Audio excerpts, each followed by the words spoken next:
It is time for us to give our Mets prospect rankings. After the trade deadline, we got a bunch of new names in, and we got to rank them. It's been a while. We haven't talked about this farm system really since the MLB draft.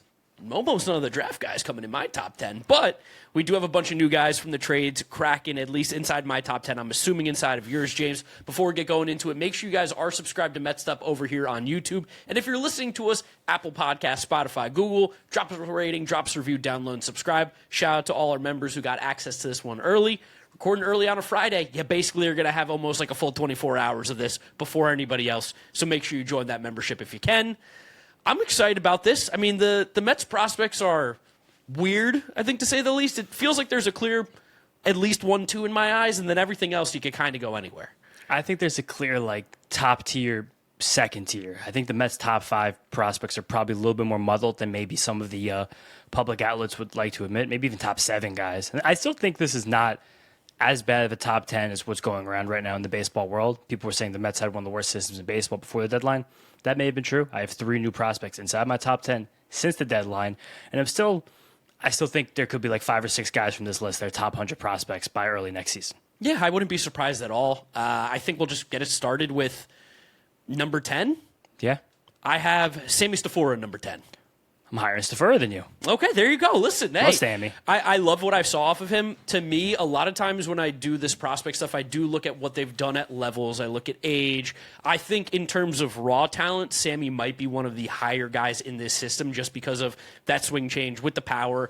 I could see him by the end of this season being easily top 5 in the Mets system. Not even a debate whether or not he is. I just want to see what those swing changes look like now in the Mets organization playing in Brooklyn. Yeah, I'm with that. My number 10, I had Jack Wenninger, who's had a disappointing season at AAA so far. I'll get you guys the stats on Wenninger in a second, but I still don't have him dropping as much as I think maybe his surface stats would indicate, which is having a 4.5 ERA, having a 13% walk rate and only 22% strikeout rate, because when I still look at Wenninger's stuff, he still has 2 legitimate secondary pitches I think will get major league hitters out in his slider and his splitter.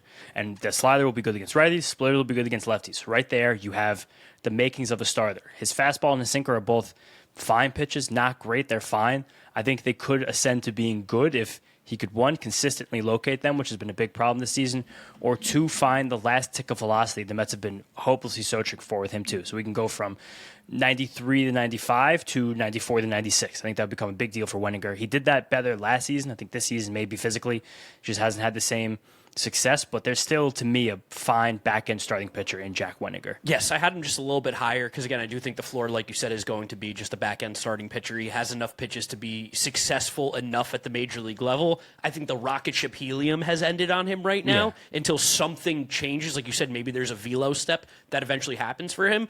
But guys like Jack Wenninger are Wenninger, is very, very valuable to a roster like the New York Mets in the future. Anytime you have young controllable pitching, it's valuable. You see teams are always looking for young controllable pitching, especially at the deadline. What we saw, whether he makes an impact for this team or he makes an impact in another organization, whatever it is, I do think that this is a Major League Baseball pitcher, and I think it's probably next season. I think you could see a spot start from him at the end of this season. It can just to see. Yeah, just see. We're going to see a lot of the rookie debuts across the league and probably with the Mets too over the next few weeks. But who's your number 9? Jacob Reimer for me at number 9. Okay. Had Reimer a little bit higher. Mine was Elian Pena.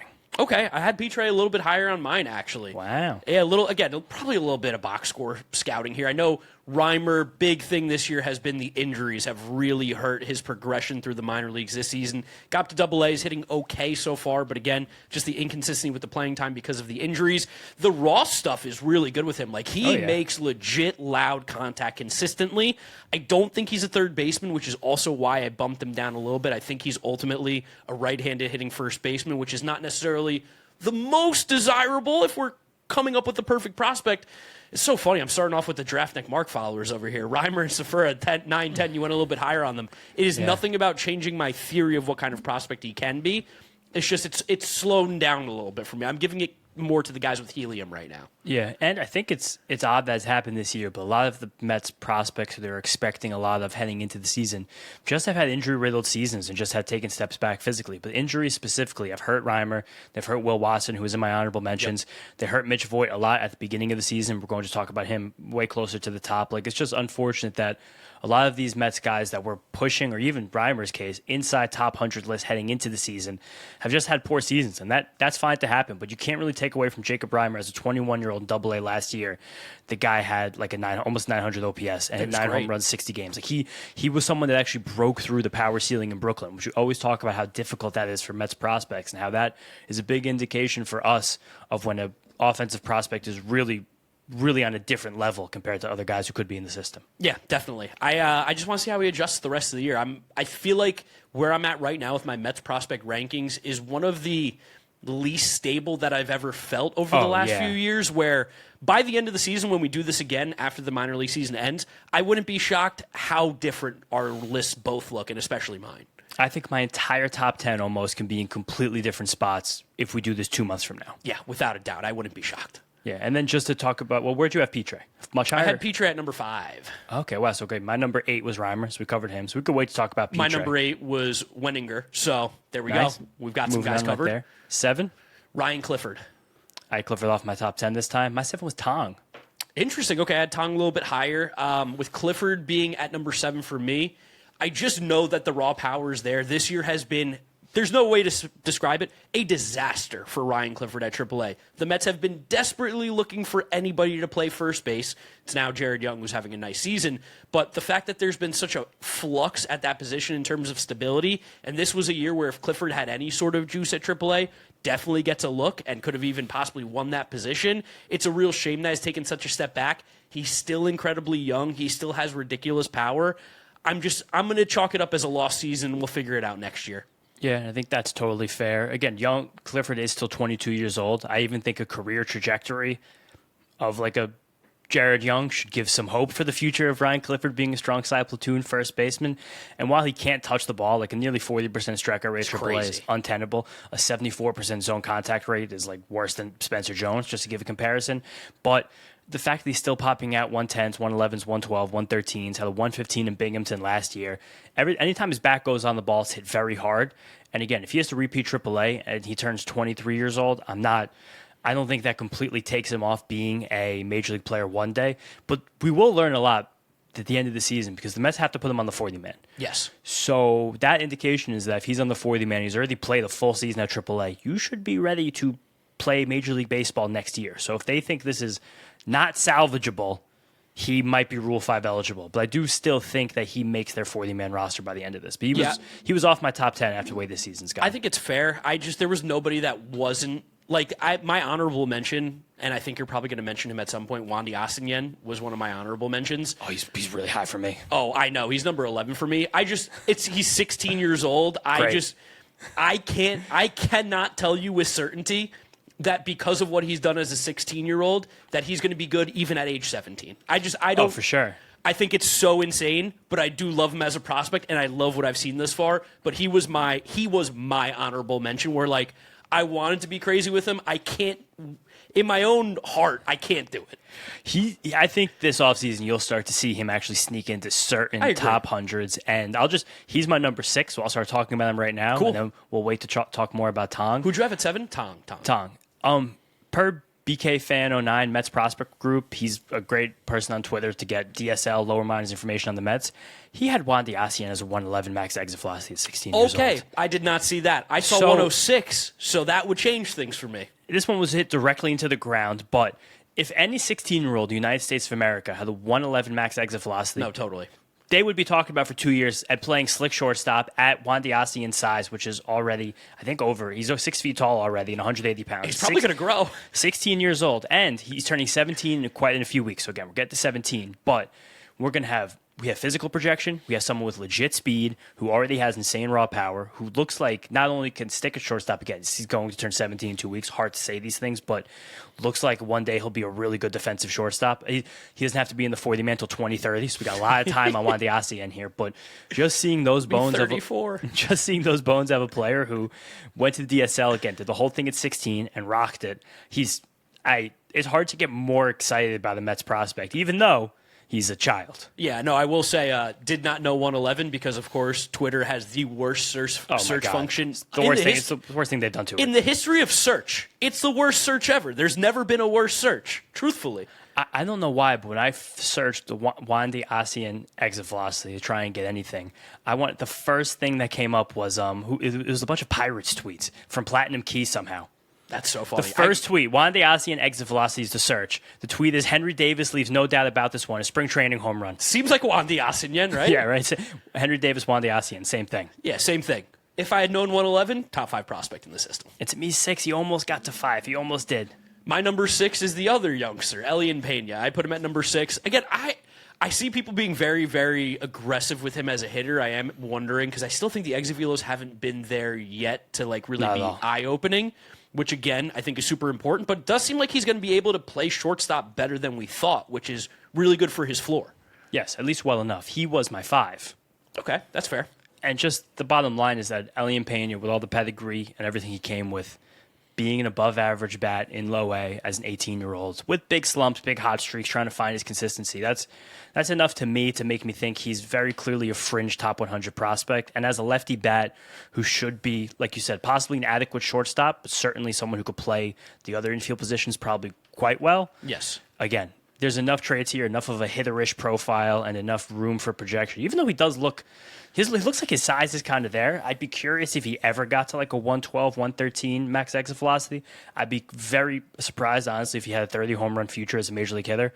Yeah. I see like an 18 to 22 home run guy who could run a high batting average and a decent on-base percentage. Yeah, there's a bunch of different ways to be a very, very productive Major League Baseball player. I don't think it's going to be in the superstar form of Elian Pena, like his international signing pool money would have possibly indicated. That's going to be Asigen. Asigen might be that guy, especially if he's hit the ball. 111 at 16? That's insane. Absolutely insane. You can't put him in pitching machines that go 111. If a high schooler did that, there would be scouts from all over the country watching his games. He would be the number 1 pick, and they would be like talking about should he continue to play high school baseball just because he might get hurt. That's what I'm saying. You'd have like the Bryce Harper thing where it's like, should he go to JUCO? Should he get his GED, go to JUCO so he can get drafted early? And like the fact that he was such a big international money guy, like it looks like there could be something really nice here. Yeah, no, super talented. My number 5 was Elian Pena, where I can't shake the AJ Ewing thing that we said earlier on, where it's like very, very similar-ish, like hitter-ish, puts the ball in play a ton, left-handed swing. Different twitch. Ewing's got more of the athleticism. I see more of like the bat to ball with Elian Pena, and the numbers I think would support that as well. But like, give me the in-between of those two guys, and I really like that kind of player. And it seems like he's a capable second baseman, even corner outfielder, which I like a lot.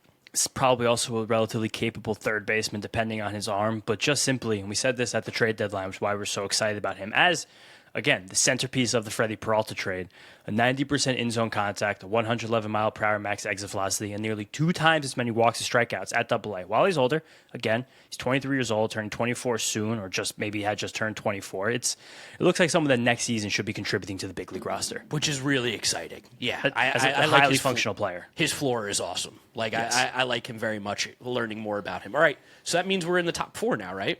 Yes. Number 4, I went Jonathan Santucci. Okay, well, so you have Tong much higher still. I have Tong at 3. Okay. And listen, you're going to have the pitch stuff a little bit better than me here. Mm-hmm. I can't, so I went Santucci 4, Tong 3. I can't shake what I've seen with Tong in the past. This year is bizarre. Like, what the fuck happened? Did he have an out-of-body experience where it's no longer Jonah Tong? Did he have the wishing willow thing where he like wished for something and it actually caused a demon to take over his body? Because it's like he is completely a shell of himself. And I do wonder what that could be and what that means moving forward. But the stuff has been so good that I'm going to believe in it until I physically can't anymore. I think that's totally fair. My whole thing with Tong is that, and I had him at 7 on my list, but I don't have that big of a difference between 4 and 9 on my list. I think that's fair. And again, we'll get to my 4 in a second. But these are all guys who I would consider not kind of close-ish to the top 100, but more guys who would be between like the 120th, 150th best prospects in the league.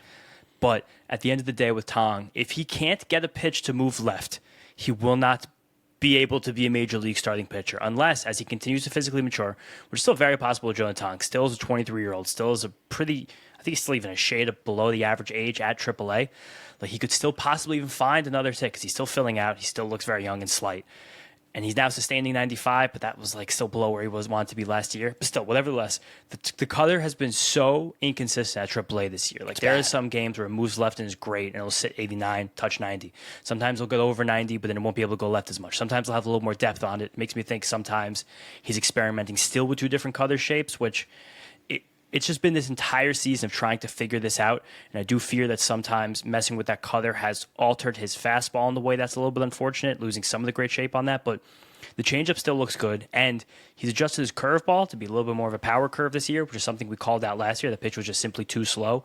We've seen some starts where he's had average curveball velocities around 82, 83 recently. So there's still plenty here to work with. And I'm not even close to quitting on Jonah Tong in any way, shape, or form. But it is just like you've done a year of trying to get this thing together.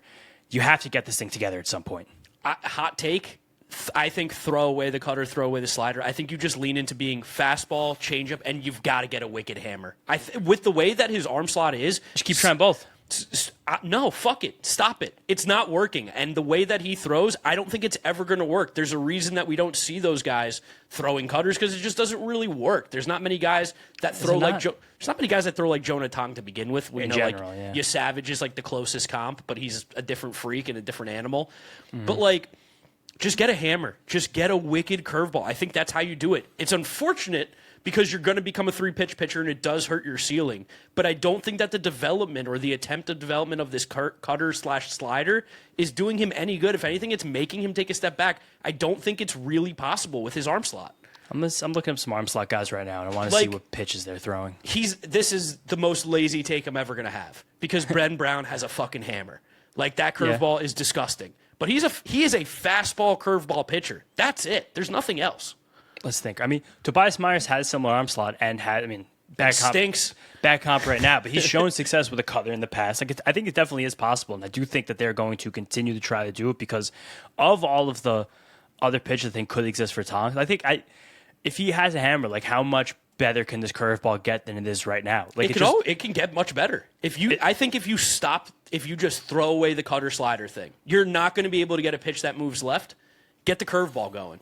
It still might, at the end of the day, always hurt him against right-handed batters. Like, that curveball still might. Yeah, but 12-6s have worked in the past against righties. I think, as baseball, we've fallen in love with the slider over the last couple years for good reason. There's going to be an adjustment back, but the curveball is still a very, very good pitch. You can be a great pitcher with a great curveball.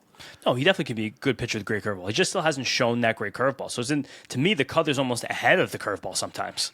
I don't know. The fact that he can't throw that cutter, it's so bad. One of the cutter shapes that he throws sometimes is a little bit more sliderish, where the cutter is something that is moving on not that dissimilar vertical plane as that fastball, which I think the one they want. But there's something with more depth on it sometimes, which is not too dissimilar at a very different velocity than the one Jeremiah Estrada throws. And Jeremiah Estrada is so over the top, but he gets more natural cut on his fastball. So he is able to cut that ball a little bit better. And because he has that more of a supination bias than Tong does, he can't throw the changeup that Tong does. He throws a splitter.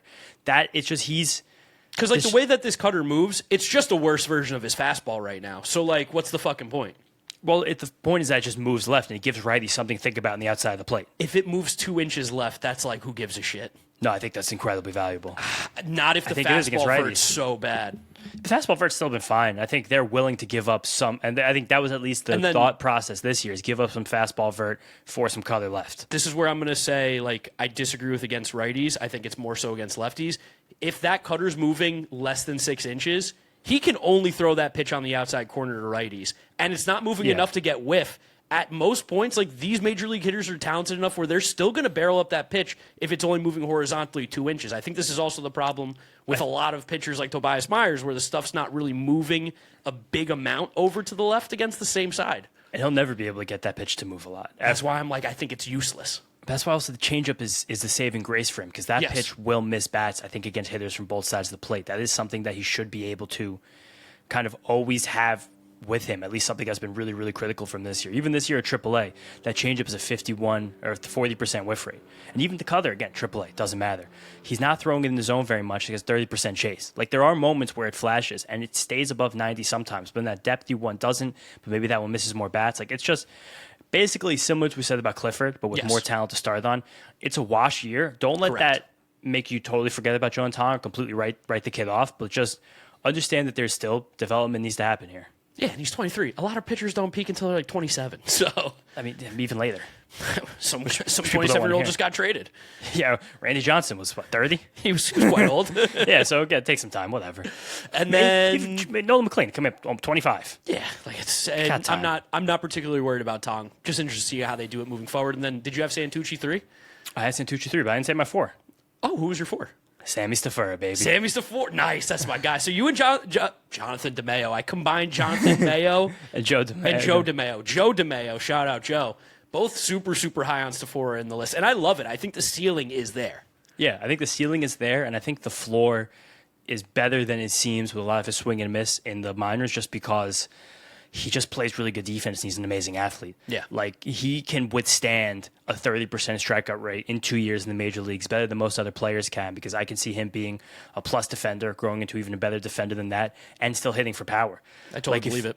Like right now, we're seeing Carlson Montgomery do this, and it's like very inconsistent kind of at the plate, but the home runs, the defense completely save his value. Not saying that, I mean, I think Carlson Montgomery, first of all, is bigger than Stafura, but that's kind of the archetype where I'm seeing here in terms of a floor, which is why I'm ranked Stafura highly. And the 20 games before he got traded, 15 home We're out runs, of control. and a 25% strikeout rate when he had like a 33 strikeout rate before those 20 games started. And that coincided with a swing change.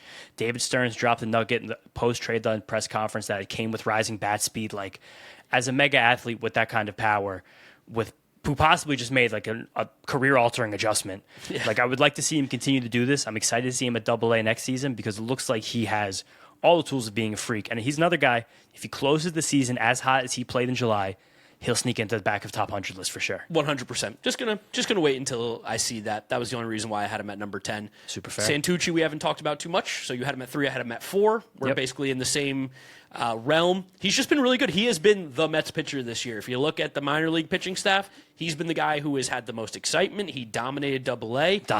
Dominated it. Like, made it look like his bitch, and now he's at AAA, and we're going to see him make his adjustments. He is going to run into trouble. It is going to happen, and if he doesn't, holy shit, we got a rocket on our hands. Yeah, another guy who he has claim to being the top prospect in the Mets system right now. We have no issue ranking him there. Also, again, he's probably going to be a guy who sneaks in the top hundreds, but he's still, I think, hitting the same roadblock that we've been thinking about recently. First of all, his lefty who throws 94, 95, above average velo. That's good. Shape is, it's not that good, but it's good enough with that velo. And it's a great slider. That's been a great slider since he was drafted in the second round out of Duke a few years ago. And we're still probably similarly, same conversation here, waiting on the third pitch, waiting on the changeup that he flashed a little bit in college. Then he threw 4 of them in his first AAA start out of 90 pitches. So it is still going to be slider four-seamer for Jumbo Corbin, Jonathan Santucci. Jumbo Corbin. I love Jumbo Corbin. But again, like he also seems like there's 2 different sliders here, looking at his pitch chart from that first AAA start, where there's one that is more of just like a pure gyro guy, just kind of spins and kind of sits at near the 0-0 line for the pitching nerds out there on the pitch charts. But then there was one with more depth on it. So I'm wondering if he's manipulating that pitch a little bit to make the 2 pitches really act like 3 pitches. We see guys like Justin Steele do this too. Yeah, I'd like to know, because that's such an interesting thing to me, is like to throw a worse version sometimes is interesting. Yeah. I mean, more just a different version. If they're lining up your slider, know you're throwing a slider, boom, that one dropped 3 extra inches. That's how you get them. No, totally. I'm interested to see what he off. does, though, at AAA, especially because now we can get some legit number stuff. Yeah, I can't wait to do that. But it's the fastball, 95, good enough for me. Top 2, I think we have the same names. I wonder if they're in the same spots. At number 2, I went Mitch Voit. Number 1, I went Jefferson Rojas. Yep, exact same. Yeah, Mitch Voit, I think, is probably going to sneak into the top 100 very soon, it feels like. Yeah. It's a super small sample. He's having his way with AA, simply put. Well, I mean, I think you're even putting it lightly. First 8 games at AA for Mitch Voit, we have a 600 batting average. That's pretty good. That's pretty good right there. And I do think that while he dealt with an injury early in the season, he did not start off very well. He's been playing so well lately that, again, I think it's very fair for Mets fans to begin to get just very excited about what Mitch Voit can be as a hitter, as a defensive player, just even as, again, someone who might wind up as a fringy top 100 prospect in end-of-season re-ranks. He seems like he can also play shortstop at a very high level. It seems like he's really good over there. Sure. There are some plays that I saw from highlights, so it's going to be the best plays that he makes. But from Brooklyn, where I'm like, couldn't believe he got to that ball. And then watching him throw, when he lets that thing loose, he has a fucking howitzer attached to his right arm. He's ridiculous. No, he's a freak athlete. Yeah. He made big changes at the end of his Michigan career, getting away from pitching, which is where the arm comes from, and finding just one, a little bit more power, but two, elite swing decisions, and he's taking them here. I have a good note from Jeffrey Pasternostro of Baseball Prospectus on a recent newsletter about Mets prospects that Voit now, through this part of this season when he's been hot, is matching his exit velocities from college, but that was with a metal bat. That is true. Wait, that's a good point. Yeah. Yeah, so we have 107 mile per hour, 90th percentile exit velocity, and a max of 112. Who was playing shortstop at Michigan when he was there? It's a good question. Don't know. Like, how was he not the shortstop? He was an elite second baseman. I think his profile looked different when everyone thought he was going to be a second baseman. But now, like you said, that he's regarded as someone that not only could be an adequate shortstop, but legitimately a good one who could be in AAA next season. Yeah. And he's hitting the ball this hard, and he's making these good swing decisions. Really good on base guy. Way more walks and strikeouts since late May when it looked like he was healthy again. Stealing bases like a madman. Like he is. This is a ball player right here, and someone that I'm ready for Mets fans to become legitimately excited about. Yeah, no, he's going to be a big name next season for sure. And then, of course, number one, Jefferson Rojas, newly acquired from the Chicago Cubs. Straight up, just good ball player. All around, good. The power seems like it's going to be solid enough. The bat-to-ball skill seems good. Seems like the fielding is good. The arm is strong. Good athleticism. This is a very, very, very high floor player. Definitely. He's an aggressive hitter, so I'm curious how that happens. He continues to move up levels or even possibly get to the major leagues next year, because I do think also his 40-man clock starts after this season. He was a super, super young prospect, so that makes sense. And so he's been around a while. He's relatively a famous prospect. He just turned 21 at the beginning of this year, so he'll play almost the entirety of next season still, which is 22 years old, and likely begin at AAA. But some advanced data we had on Rojas when a week and a half before the trade deadline, we completely telegraphed that we were getting him from the Cubs for one of the starting pitchers. It's a 25% whiff rate, which is really good. A 14% in-zone swing and miss rate, which is really good. Only a 31% chase rate, which is shockingly low from a hitter as aggressive as Jefferson Rojas is. Only 3.6 pitches per plate appearance. Mark, you remember our fantasy baseball league last year, pitches per plate appearance as a category? Electric. That's really low right there. And then exit velocity is good, not great. 110 max, 104 mile per hour, 90th, nearly a 40% hard hit rate. That's all good. But again, at his age, I can still see him growing into more power, possibly as some tweaks come in pitch selection one day, because he just loves to swing at everything in the zone right now, which is great because he's productive doing so. It's just without the defensive upside. The upside is that he could adequately play short, but play third quite well. He, you said it was what, 110 max exit velo? Yes. 110 max exit velo, and the average was at what? The average. Do we have EV 50 or? I have EV 90, which is 104. That's basically your average then, right? Yes. Okay. No, EV 90. No, that's your 90th percentile. So it's like Gotcha. Lop off the top. Your top 10%. 10%. Yeah. Lop off those. Yeah. Take those off. Okay. So I'm just trying to find like a shortstop at the major league level right now who's like similar-ish in terms of the exit velo stuff, just so that like, I mean, honestly, like it's not too far off like what Francisco Lindor does in terms of like max exit velos. But Lindor, and I think, is Rojas a switch hitter or is he just a lefty? He's just a righty. He's a righty. Yeah, he's just a righty. I mean, it's like Xander Bogaerts. Yeah, kind of is. He could be Bogartsy. Yeah, I would take a Bogartsy hitter. Because he's hitterish. I think in Will Sammons' recent article, someone did like the best case here, if he puts on some strength and really gets to pulling these fly balls, is a non-switch hitting Ketel Marte. Ooh, that'd be sick. Just because it's great aggression in the zone, that's come with shockingly good swing decisions for his aggression. I like it. Cool. Yeah, sign me up. Lots of zone swings. Has ability to pull and lift at a very young age for being able to pull and lift. Like it's a fun profile. Unless there's big strides with the bat, there's not going to be monster potential here. No. But this is a Major League Baseball player for sure. Yeah, I don't think we're going to see 30 home runs from Jefferson Rojas. No, that's okay too. Yeah, a lot of good. Xander Bogaerts was hitting like 20 home runs a year for the Red Sox. He was a damn good player back then. Bogart's a fun comp. We could run with that one. As a righty back, good size, will never be an elite shortstop defender, but could probably make it there. I think Bogart's the problem. If I remember correctly, he is just bigger than Jefferson Rojas. He's like 6'2", where Rojas I think is under 6. But Rojas was under 6 when he was like 18. I don't know how big Jefferson Rojas is right now. That is fair. He's 21 now, so it must be. That's what I'm saying. He's not 150 pounds, so I don't trust that height listed either. You know what size he is very much like? Who? And similar exit velos to? He is very much like Zach Neto. Okay. Zach Neto's a little bit whippier, though. He's a little whippier, but the bat speed's below average for Zach Neto. The exit velos are basically the same as what you just told me for Rojas. I think the difference is that Rojas will be able to play shortstop better than Zach Neto, which is one of the worst in baseball. Yeah, I always forget that Bogarts is a monster. Yeah, he's just 6'2", 220. Yeah. If Xander Bogaerts was born in a different country, he'd be split out wide. Yeah, he'd be playing wide receiver for the Jets. He'd be the X right now. He'd be getting fades in the end zone. Football's on the mind. But I think that's it for our prospects, right? And how about your honorable mentions? Name some guys that you're excited about. I'll name some guys that I'm excited about that didn't get mentioned. Yep. I still like Carson Wiggins and Aiden Robbins. I still too. think we're going to take some time to get them in here. Eli Serrano's another guy who was flashing top 100 upside, but has had an injury-riddled season. I think Giovanni Rodriguez should be someone that Mets fans should keep an eye on, just because it takes a long time sometimes for the international prospects, especially international catchers, to get their feet wet. We were a little bit, spoiled by Francisco Alvarez's ascent. But Ronnie as Mauricio. 19-year-old in A-ball, he's still playing ball well. So I do think that's something that he's just a player I'm watching. I also, again, Will Watson just started the rehab assignment. I like him. I think Cole Mathis, the prospect that we got for David Peterson, is quite interesting. And there's one more guy. I want to get his name right now because he's someone who's flashing as well. It's Daviel Hurtado. Okay. Oh, the pitcher. The Yes. Cuban. Yes, he's looked really good. Yeah, so he's someone, and also Kleiner Ramirez is his name, also in the low minors, who are guys who are younger. Hurtado's now with Brooklyn, and he's pitching well enough there. The strikeouts have gone down, the walks have gone up, but he's someone who there's some intrigue there. On the offensive side of things, guys that I want to mention, Randy Guzman still just hits the ball Guzman on this list too. Yeah. exceptionally hard. There's a ton of swing and miss in his game, but he takes absolute daddy hacks at the plate.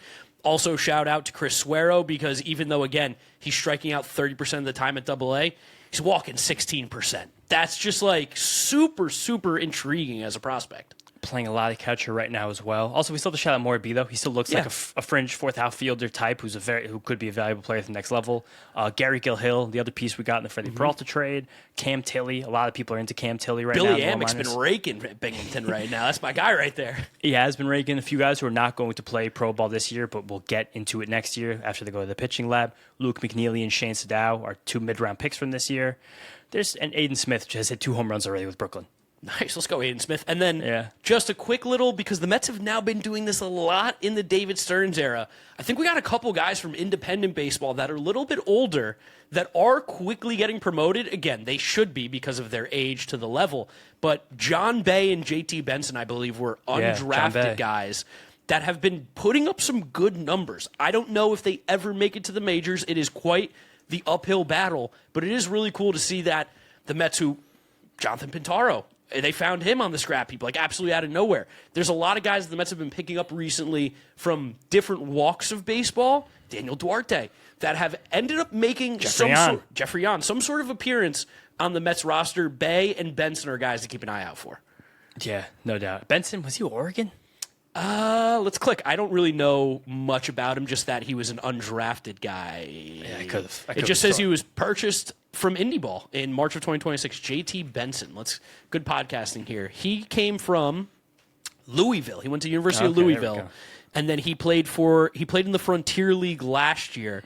Lit it up, and he was playing for the Evansville Otters, who were 40 and 56 in the Frontier League, which, I mean, that's for the love of the game right there. It truly is. But again, I think this system right now, I think conservatively I'd rank it somewhere between 15 and 20 in all of baseball after the deadline. And if we get the proper growth and hot finishes from a lot of our injured guys, and a lot of guys missing time with injury is going to send more guys to the AFL. We'll get more data on some guys we don't have, probably like a Reimer, probably like a Cole Mathis. I bet Petre gets there to see what's good for next year.